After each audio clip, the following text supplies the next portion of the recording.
Anyway, let's listen to what Kamala has to say. We're tuning in. I said she has no Riz yesterday, and many people yelled at me. Hopefully, this is her first campaign appearance. There's more people here than before. I think we've seen a lot of momentum for Kamala from young people, new people, just like specifically people that are excited that there's a new person on the ticket that's young. So we're going to be looking at that right now, and we're going to see if she can actually deliver. I don't have a lot of confidence considering,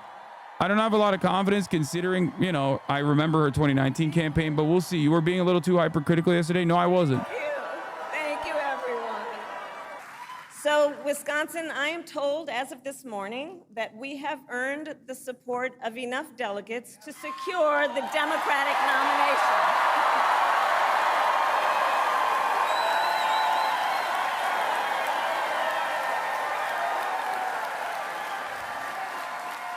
And I am so very honored, and I pledge to you, I will spend the coming weeks continuing to unite our party so that we are ready to win in November.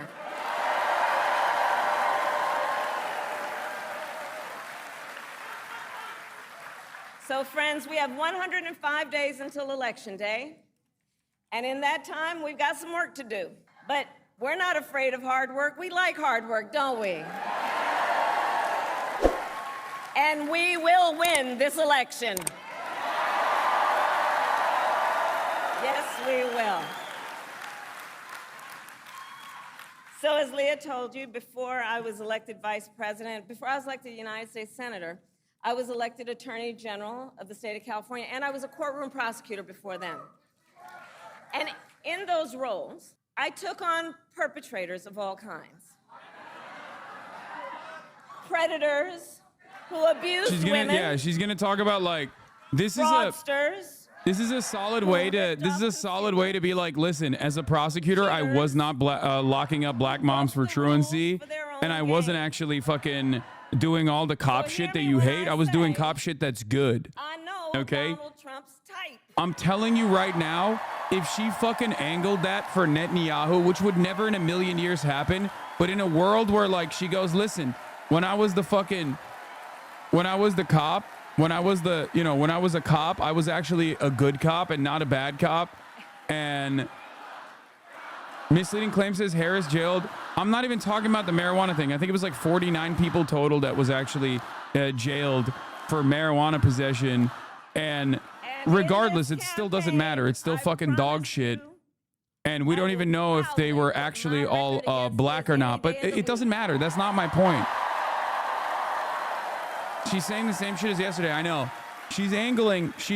Okay. As Attorney General of California, I took on one of our country's largest. She needs to be angling the top cop shit in a very tricky. This is a very tricky narrative, okay? Because of her, obvious demographic background, she has a significant advantage for black and brown voters, especially going up against the Republican Party. In the primaries is different, but when you're going up against like the Republican Party, then all of a sudden you have this opportunity to galvanize the base of support from black and brown communities. Beyond that, the cop shit actually probably plays well to the white voters who would be afraid of her as a black woman. The +9 educated white men demographic that went back to Trump immediately after the Kamala announcement in the suburbs. That's an important fucking constituency, okay? That she is going to be able to win over by being like, I was a cop. I prosecuted fucking offenders, sex offenders, shit like that. So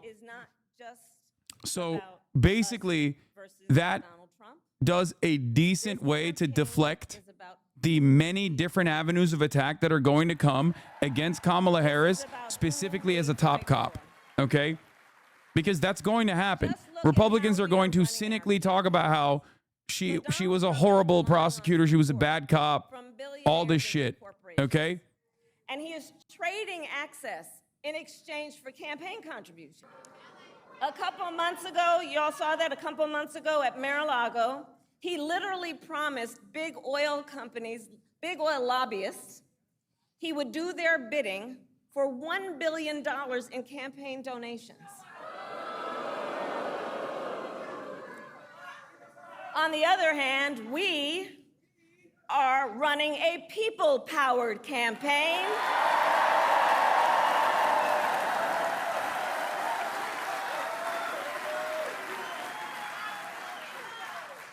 And we just had some breaking news. We just had the best 24 hours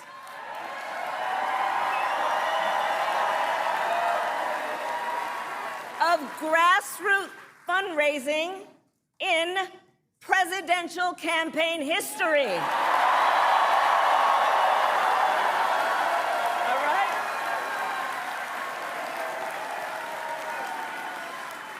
And because we are a people-powered campaign, that is how... No, you're saying grassroots in air quotes. 60% of the new donations that came through, 60% of the donations that came through Act Blue were first-time donors. And yes, the Act Blue donations are actually individual campaign contributions. So those are rich people, poor people, doesn't matter. Those are actual individual donors. We're not talking about the PAC money. With the PAC money that she gets, it goes up to like 250 million or something with like the people that said that they're going to actually pay into the campaign. But the 80 million, the almost 80 million in donations come from individual donors. But to get ahead. There is a max cap of $2,700 on that front. Where no child So has no to matter grow up in how poverty. wealthy you are, when you're doing it through the Act Blue portal, those Where numbers are every maxing out worker at has the freedom 2.7. to That's join it. a union. Do you understand? So like even the wealthiest American, when they're every donating as an person individual has donor, affordable can only donate $2,700. That's like the maximum. A lot of people don't know this though. Childcare and paid family leave. I love this. Okay, good. This is good. We believe in a future where every senior can retire with dignity. So all of this is to say, building up the middle class will be a defining goal of my presidency.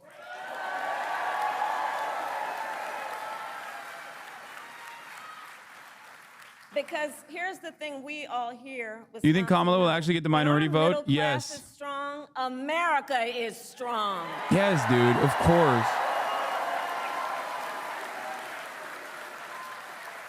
Like, what do you But mean? Donald Trump Joe wants to Biden take was our getting country it. Why back. wouldn't Kamala Harris get it? Democrats He and his will get. extreme project Democrats will always 2025 win agenda these communities. Like that's. will weaken the middle class. Like, we know we got to take this seriously. Can you believe they put that thing in writing? Read it. Olayemi put a great It's video about why she 900 thinks pages. Kamala's dead on arrival. Worth a watch. But We'll here's the see. thing. I'll watch it. When you read it, you will see Donald Trump intends to cut Social Security and Medicare. He intends to give tax breaks to billionaires and big corporations and make working families foot the bill. They intend to end the Affordable I just Care joined. Have Act you said all that you want to say about Sonia? No. and I haven't take said us anything back about then that to yet. a I just time started when and Kamala went insurance live. We'll companies talk had about the that power later. to deny people with pre-existing conditions. Remember what that was like? Children with asthma, women who survived breast cancer, grandparents with diabetes. America has tried these failed economic policies before, but we are not going back. We are not going back. I will say, remember what I told you? I like Biden's message, but I hate the messenger We are not going because he was dead. So, like, it's still the same message, and the messenger is not dead, so it's objectively better. Having said that, And I'll tell you why we're not going back. it's still not there yet, but it's getting better. Ours is a fight for the future. And it is a fight for freedom. Generations of generations, and we have to remember this. Oh, The shoulders on which we stand, generations of Americans before us led the fight for freedom. And now, Wisconsin, the baton is in our hands.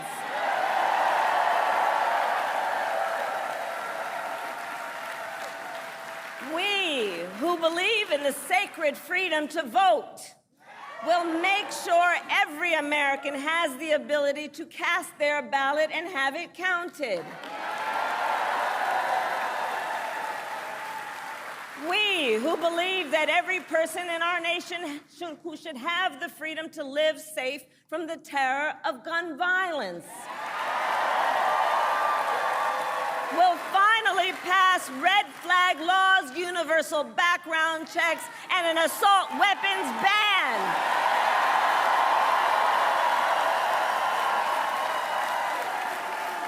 Kamala doesn't read as a boomer, Chad. She's 59. Who believe in reproductive freedom, but she doesn't read as a boomer at all.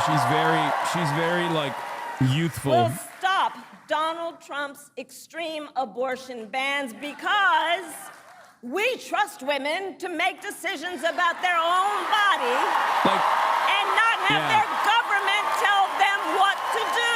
Kamala Harris is 59 years old, and she literally doesn't look a day older than 40, which is wild. And when Congress passes a law to restore reproductive freedoms as President of the United States, I will sign it into law.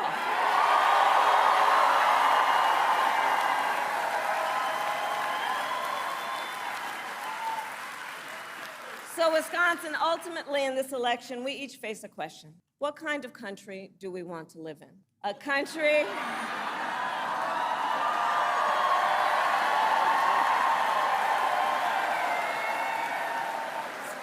and to your point,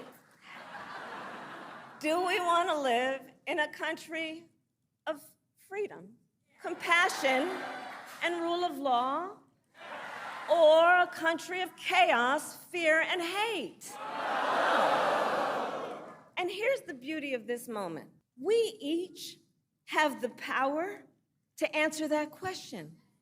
The power is with the people. We each have the power to answer that question. And in the next 105 days, then we have work to do. We have doors to knock on, we have phone calls to make, we have voters to register, and we have an election to win.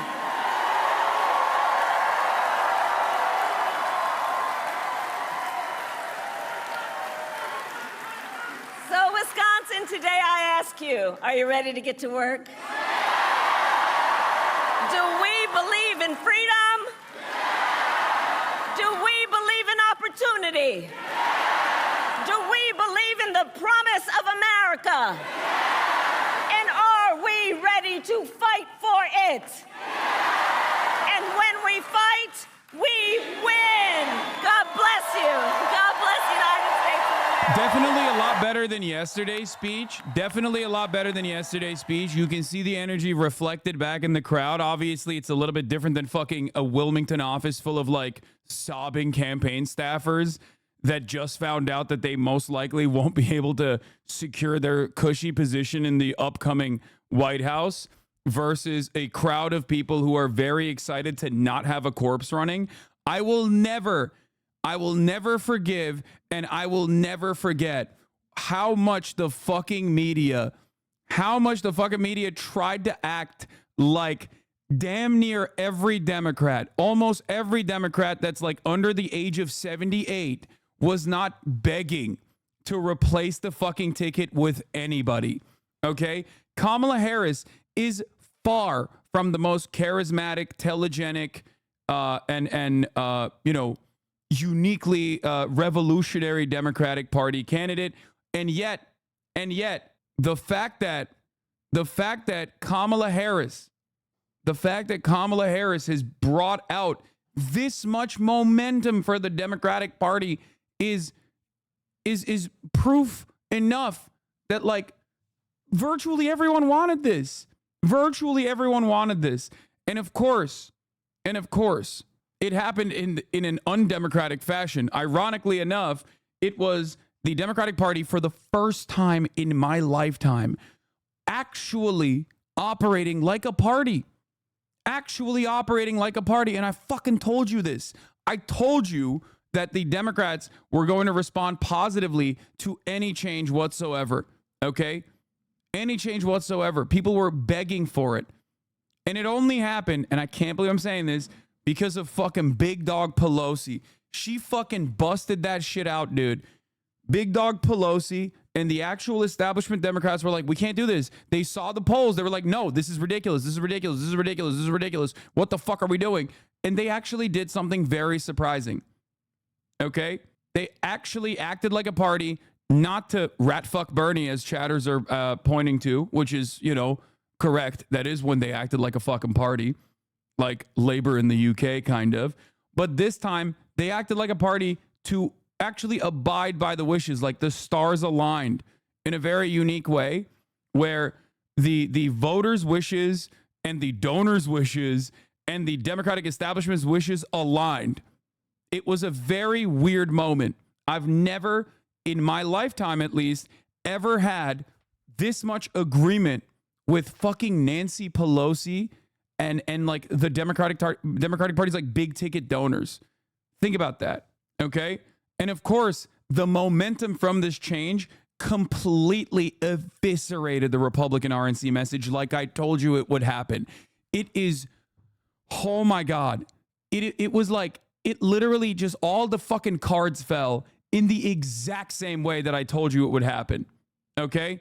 Vice President Kamala Harris is the Democratic presidential nominee, but the real challenges lie ahead. The biggest challenge is defeating Republican nominee Donald Trump in November. While her elevation to the top of the ticket brings new strengths for the Democrats, it also exposes vulnerabilities that were less prominent during Mr. Biden's candidacy. Recent polls indicate that Harris slightly trails the former president, a position of reminiscent of Biden's before his historic announcement. However, these numbers are likely to fluctuate as we transition from a hypothetical matchup to a concrete reality. Democrats are currently energized after weeks of intense scrutiny over the president's fitness and campaign sustainability. Harris has garnered endorsements from all her leading potential rivals for the nomination. Even Nancy Pelosi has endorsed her. Nancy Pelosi this week? Oh, it's the LeBron tweet, right? Yeah. 100%. No, she is. She's the GOAT. Nancy Pelosi came in and just basically said, fuck that shit, okay? We're not doing that. And I told you it would be perfect to do it right after the fucking RNC. Deflate every fucking call for unity that was already fake to begin with, because Republicans cannot hold themselves back from being unimaginable monsters, okay? They love being monsters. They love being pieces of shit. And they immediately went back to bully ball. That's the only road they know. They went back to bully ball like that. They were like, unity? Fuck unity. Joe Biden is dead. Kamala Harris is pussy. We have to investigate it. How much damage has her pussy taken from taking abortions? Like, Mountain Dew makes you racist. I drink Mountain Dew, guys. Diet Mountain Dew. It's making me racist. Democrats calling me racist because I drink Diet Mountain Dew. It's like, dude, what are you guys doing? They're fucking crying to the referee. They're crying to the referee every goddamn day. They're like, oh, you can't do this to us. You can't actually play ball. That's not allowed. You're supposed to be pathetic fucking losers, destined for L after L after L. What are we doing here? That was the reaction from the Republican Party. And it is wild to me. It is wild to me. Because what did you expect? You wanted this to happen. You didn't have a fucking contingency plan? That's what I say to the Republicans. You don't have a contingency plan? You demanded Joe Biden was demented. You demanded he drop out for literally 4 fucking years. Fox News was the only news broadcast out there that said, Joe Biden is demented. Joe Biden must drop out. Now, obviously, they were saying it for political reasons, but they were not wrong. They wanted it. And now that they got it, it turns out they got caught with their fucking pants down. They're pissing against the wind. They're like, oh my God, we got everything we fucking wanted. And it turns out we didn't want this shit at all. Turns out we were not ready for it at all. Like, Joe Biden had a likelihood of dying, like a higher likelihood statistically than any other president of dying while he was in office, okay? And you did not have a contingency plan. You did not have a contingency plan. The Democrats themselves did not have a contingency plan. That's why they went with Joe Biden and an uncharismatic person like Kamala Harris as the VP because they wanted to make sure that Joe Biden, while saying he was going to be a bridge candidate, was never actually going to be a fucking bridge candidate, right? We obviously saw that when Brandon was like holding on for dear life with that old man strength, gripping the fucking candidacy for weeks on end after everyone realized that he was dying.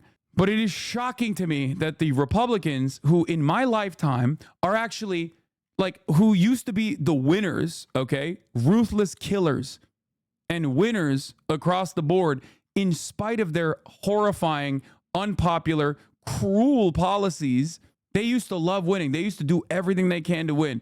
And now all of this Trump populism has like completely broken the brains and rewired the entire Republican Party. Now they're just fucking losers who whine all the time, constantly whining about Donald Trump losing, constantly whining about how he actually didn't fucking lose, constantly leaning into conspiratorial thinking. And it is crazy to me. It is crazy. It is shocking to see this shit. I really think it's that they gave it a name that sounds like a bomb villain scheme. It's just called a new mandate for leadership. No way it breaks through the same way. If it was just called a new mandate for leadership, no way it breaks through the same way. Huge spike in awareness and rejection of Project 2025. Okay. I'm sorry, but the Bush era GOP coming up with shit like Project for the New American Century and saying things like we're an empire now, and when we act, we create our own reality was absurdly supervillain coded, but it went hard as fuck. These guys just lack aura. No, I think that the think tanks have always lacked aura. The think tanks always lack aura. The Republicans are having a hard time with their right-wing populism, and TikTok also plays a pretty significant role in beefing up certain narratives, so much so that like it has a capacity to change the actual discourse. TikTok, YouTube, and independent outlets constantly covered Project 2025. We've been talking about Project 2025 for like the past 6 months to a goddamn year, okay? There's videos of me out there from 7 months ago, 8 months ago, talking about Project 2025. Ironically enough, my own personal opinion is that Project 2025 is not indifferent to the regular Republican Party, but the difference is everyone's talking about that shit. So of course people pay attention to it and go, oh, I don't want that. Okay. I don't want that at all. I don't like that at all. Did you see Dark Hassan's political commentary? Okay. Oh, fuck. All right. We'll do that in a second. Are you saying Trump ruined the Republican Party? No, I'm not saying that. I'm not saying that. The Republican Party, if anything, Newt Gingrich played a bigger role in ruining the Republican Party than Donald Trump, because Newt is one of the guys most responsible for culture war issues. Okay. Like changing the dynamic from like trying to at least present your best foot forward and say we're the fucking cut taxes party to like to being the party that personally was invested in just culture war shit. Okay. Trump simply accelerated that to its logical conclusion. He took it to the next step. He was like, oh, instead of talking about potential national security compromises that immigrants might face if they come into this nation, let's just say they're rapists. Like, let's just, you know, why would I hide the real thing that I'm trying to say? Okay. And basically that's what happened. And that's what they've been going off with. Now, a lot of old heads will remember this, and some new heads might know this if they're like at my level of, you know, at my level of political autism. But Mitt Romney, when he was the leader of the Republican Party running up against Obama, wanted to be pro-immigration. The Republicans were like, maybe we should restructure our narrative around immigration. Donald Trump took that and flipped it. He was like, what are you, fucking stupid? Absolutely not. They're rapists, they're drug dealers, and some are very fine people. Famously said that. And then everyone was like, oh my God, I love this narrative. Oh my God. Oh, it's my favorite narrative. Okay. He completely flipped the script on immigrants. Mitt Romney was trying to hit that like immigrants are the backbone of this country. We should, like, he was trying to do like potentially even Reagan style amnesty. You know what I mean? Like they were angling, they were seeing the demographic patterns change in places like California, in places like Arizona, New Mexico, Nevada, and how important the youth Hispanic vote was in capturing these states and turning them potentially solidly blue, which had already happened in California, obviously. So he was like, him and the Republican Party was looking to change the narrative around overt white nationalist sentiment, especially when it comes to immigrants. Okay? Donald Trump turned around and was like, fuck that, YOLO. We're doing the wall, build the wall, baby. And people love that shit, okay? People fucking loved that shit. They loved it. Then they didn't love it when it actually turned into real policy, when they started seeing crying children, when they started seeing crying Guatemalan children wrapped up in that aluminum foil inside of these fucking facilities. They were like, okay, never mind. I hate it now. I didn't know it was like that. And then it was very unpopular. Because people are stupid in general. The American population is very stupid. I'm stupid. Everyone else is very fucking stupid. And let me tell you something, okay? Stupid people oftentimes wish that their policies that they're voting for are actually, going to lead to a better future than they are going to, right? And it's the same principle behind abortion. You had a lot of people in the Republican Party either overlook the realities of restricting abortion or outright demand it. And then when that fucking came down, all of a sudden people were like, okay, never mind. I actually don't like the fact that, blonde, blue-eyed girls in the state of Texas are dying because they can't get their fucking medical procedures done when they have an ectopic pregnancy, right? All of a sudden everyone was like, whoa, whoa, whoa, whoa. I didn't realize it was like that. I didn't know it was going to be like that. And that's on the Republican Party. And that's why this race is, on top of the fact that Trump is polarizing, on top of the fact that he's like genuinely a toxic person for a lot of people, a lot of demographics, a lot of constituencies. Abortion is a Republican project, and everyone knows it, and everyone remembers it anytime they hear in the news about another person having a hard time, having medical complications because they can't get this fucking medical procedure that should be kept between a doctor and the patient, right? The reason why I'm explaining this is because, and I repeat this all the time, Republicans don't know the impact of their own policies. Republican voters, I mean, not the politicians. Politicians are demons. They don't give a fuck, right? But the Republican voters don't understand how violent and virulently racist the policies that they're demanding are. This is why Project 2025 normally would never be discussed in mainstream discourse. Think tanks come up with idiotic shit like this on a daily basis. Why are people talking about it? Because TikTok was talking about it, because YouTube was talking about it, because independent outlets were nonstop covering it. The Democratic Party dropped the ball. Independent media actually picked it up for them and delivered them a gift. They were like, listen, they fucking suck, but we are seeing this. This is a pretty good fucking thing to maybe focus on, okay? Now, that's why Donald Trump is currently saying, oh, dude, I don't know what this Project 2025 shit is. Yo, believe me, I don't fucking know. I don't know what's going on here. Yo, chill. Everybody chill.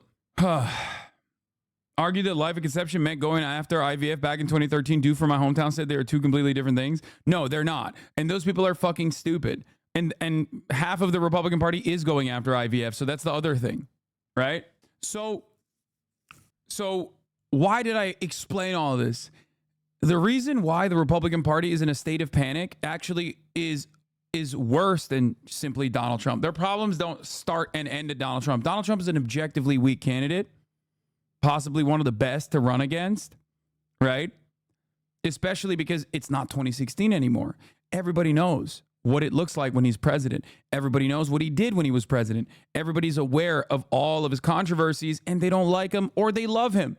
But people have made their minds up, and he no longer has that like outsider, I'm anti-establishment, take a shot in the dark for me if you hate all the fucking liberal bicoastal elites.